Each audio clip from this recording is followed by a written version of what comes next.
सो hey guys, आप सभी को मेरा राम राम। कैसे हो आप लोग? मैं स्वस्थ और आप लोग हमेशा मस्त। तो गाइस ब्लॉगिंग की स्टार्टिंग स्टार्टिंग हो रही है अभी सुबह 4 बजे से।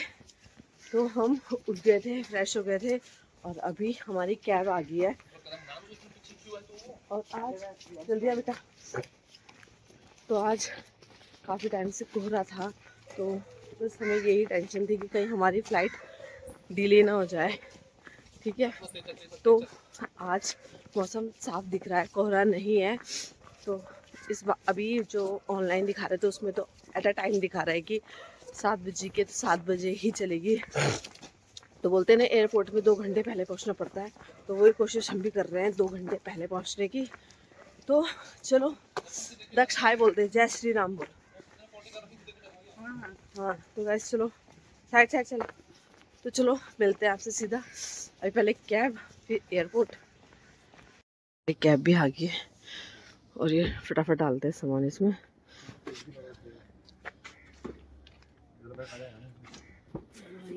अरे बड़ी इज्जत दे रहा है तू मुझको। थैंक यू फॉर द इज्जत।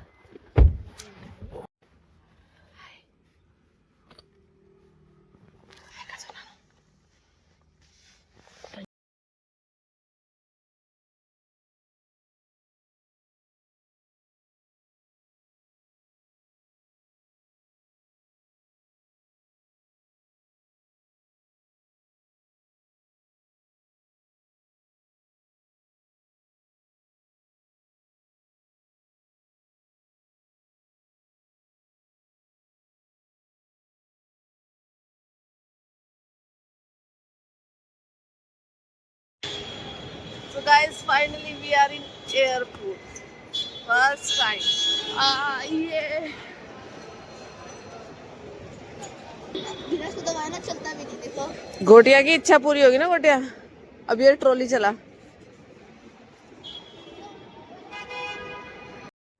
सो गाइस हमारी लास्ट बोर्डिंग हो गई है और हम चल रहे हैं अपनी फ्लाइट।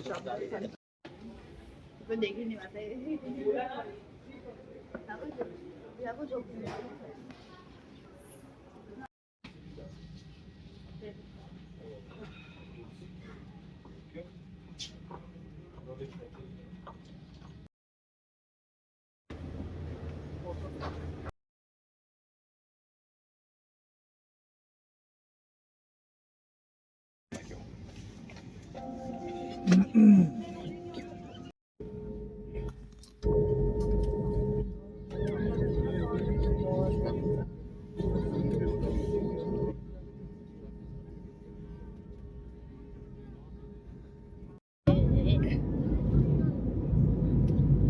सुधर जाए तक सुधर जाए।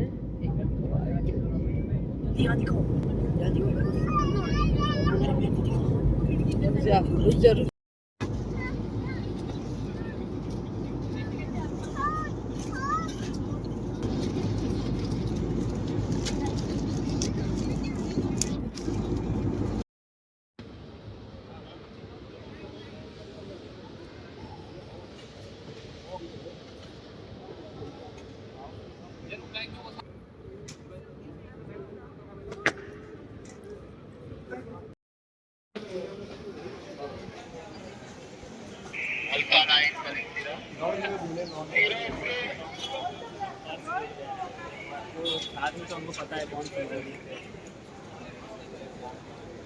So guys, finally we are in Andaman. बहुत गर्मी बहुत गर्मी। तो लेट्स सी हम कहाँ जाते हैं। तो guys finally we are in beach. अब इसका नाम बताऊंगी, मुझे नाम नहीं पता इसका कौन सा बीच है, लेकिन जरूर बताऊंगी। अभी सबसे ज्यादा खुशी तो मुझे नाइकी हो रही। आय हाय।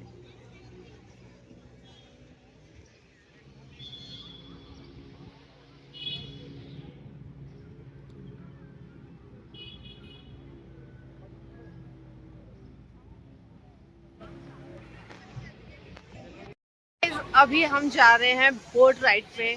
हम 2 फैमिली हैं, वो 2 अलग जाएंगे और हम 2 अलग जाएंगे और हम जाएंगे उस, ये दिख रहा होगा जो ये पेड़ है, हमने यहाँ पे जाना है। तो लेट्स सी।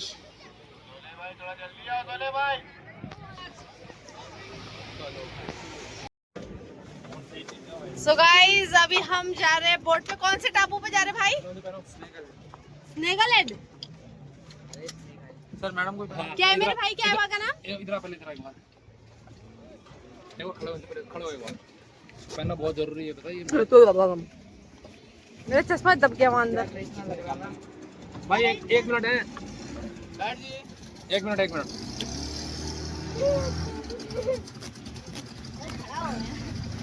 तो गाइस हमारी बोट चली है नहीं, मुझे बिना नहीं पा रहे हैं। तो बैठ जाओ।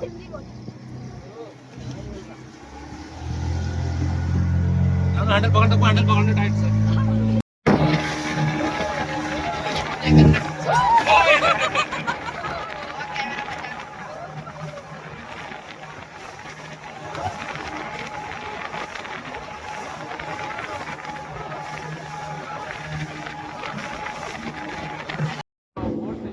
खड़े। अच्छा, थोड़ा नजदीक तो ले जाओ उसके फिर।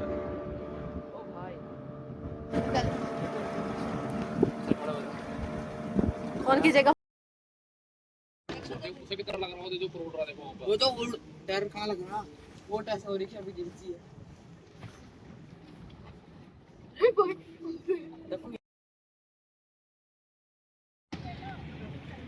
वो वॉलीबॉल का मैच अरे कर रहे फोटो लेना हो ना। कर रहे हाँ। आ जाओ चलो।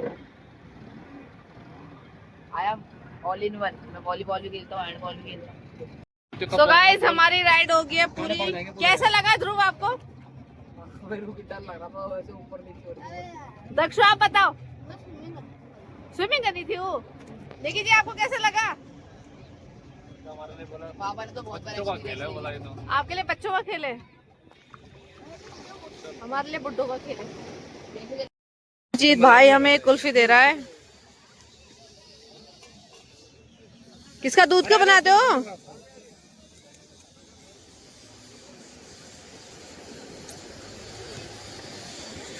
कैसे हो रही भाई?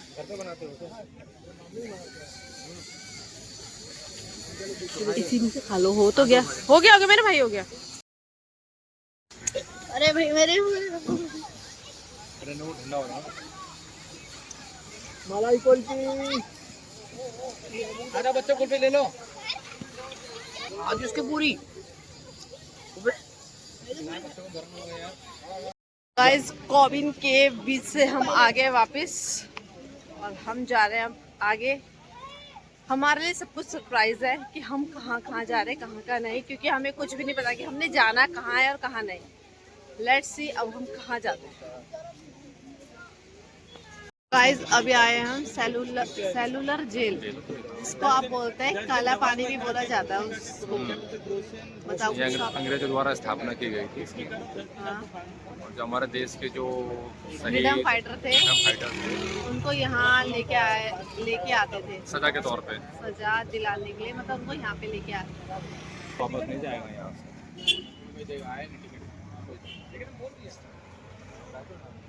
तो अभी हम इसके अंदर जाएंगे। नानू पुलिस वाले देख रहा है तू? तो हमने सेलुलर जेल की टिकट पहले ही बुक कर रखी थी, जो हमारे एजेंट थे उनके थ्रू। तो यहाँ पे आने के बाद हमें पता चला कि कितनी सारी चीज़ें हमें नहीं पता अपने जो हमारे फ्रीडम फाइटर्स थे उनके बारे में, उन्होंने कैसी ज़िंदगी जी, कैसे जिया। तो आज हमें जब यहाँ पे आने का मौका मिला ना, तो ये भी किसी मंदिर से कम नहीं है कि हमें यहाँ आके इस चीज़ का एक्सपीरियंस करने का समय मिला, टाइम मिला। और बहुत अच्छा लगा यहाँ पे आके कि हाँ, जो हमारे फ्रीडम फाइटर्स थे उन्होंने कैसी ज़िंदगी, कैसे अपने दिन व्यतीत करे। तो ये है सेलुलर जेल, जो ब्रिटिश सरकार ने 1896 से 1906 के बीच बनाया था। और बनाया तो बनाया, इसमें कैद भी हमारे ही लोगों को करा और बनवाया भी हमारे ही लोगों से, जिनका उद्देश्य था भारत के जो स्वतंत्रता सेनानी थे उनको अलग थलग करके दंडित करना था। और इसका निर्माण भी उन्होंने राजनीतिक कैदियों, जो फ्रीडम फाइटर्स थे उन कैदियों से करवाया गया था। यह पोर्ट विलियर अंडमान और निकोबार आइलैंड द्वीप के समीप है और इसकी बनावट में एक केंद्र टावर से निकलती 7 शाखाएं हैं जो 3 मंजिला है। 7 शाखाएं हैं और हर शाखा में 3 मंजिला बिल्डिंग बनाई गई है।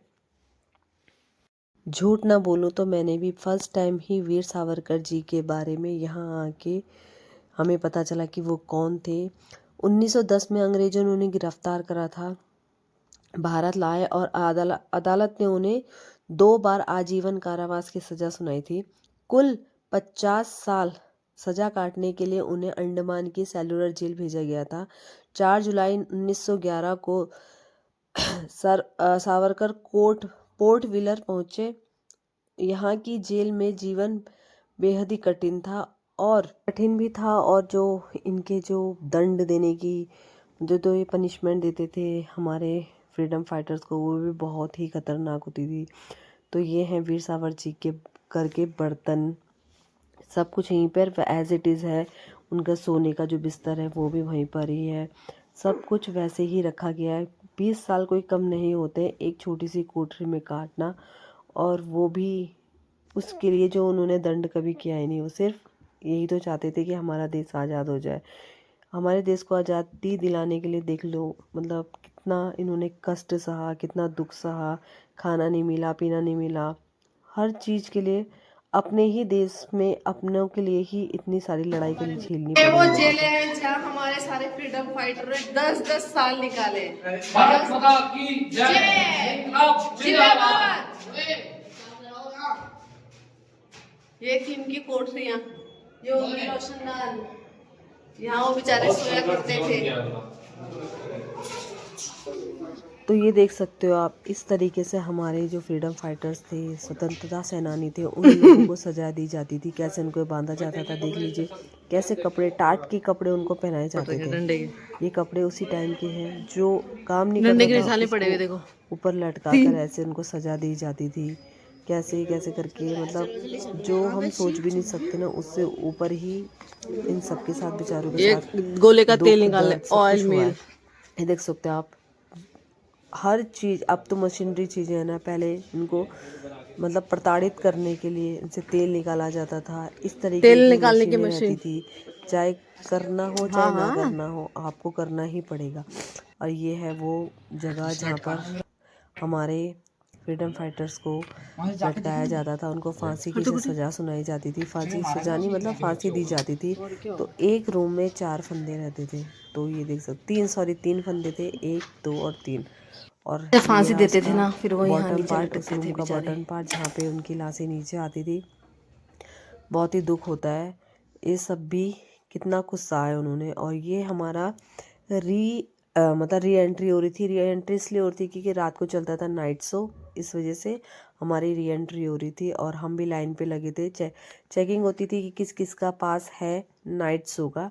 तो बहुत ही जो भी हमने सुना, देखा, परखा, सब हमने नाइट शो में ही सुना, क्योंकि उस टाइम तो हम पे इतनी कोई था नहीं हमें बताने वाला। तो नाइट शो के जरिए ही हमने सब कुछ जाना और सुना। हमारी आज की आउटिंग अब ख़त्म हो गया और अभी 7:30 बज रहा है और हम बाहर से आ चुके हैं। बहुत थकान हो गई क्योंकि लगाओ आप कितने बजे हम गए थे, 1:30 से लेकर 7:30 बजे तक हम कंटिन्यू घूम ही रहे हैं। तो अभी आए हैं रूम पे, अब डिनर करते हैं एंड देन टन मार के सो जाते हैं। और कुछ दिन अब हम पता है कैसे वाली जिंदगी जिएंगे, राजाओं वाली जिंदगी। आएंगे, खाएंगे, पिएंगे, सोएंगे और टन मार के सारे काम होंगे। तो चलो इस व्लॉग को यहीं पे एंड करती हूँ और मिलती हूँ आपसे नेक्स्ट व्लॉग में। Please like share subscribe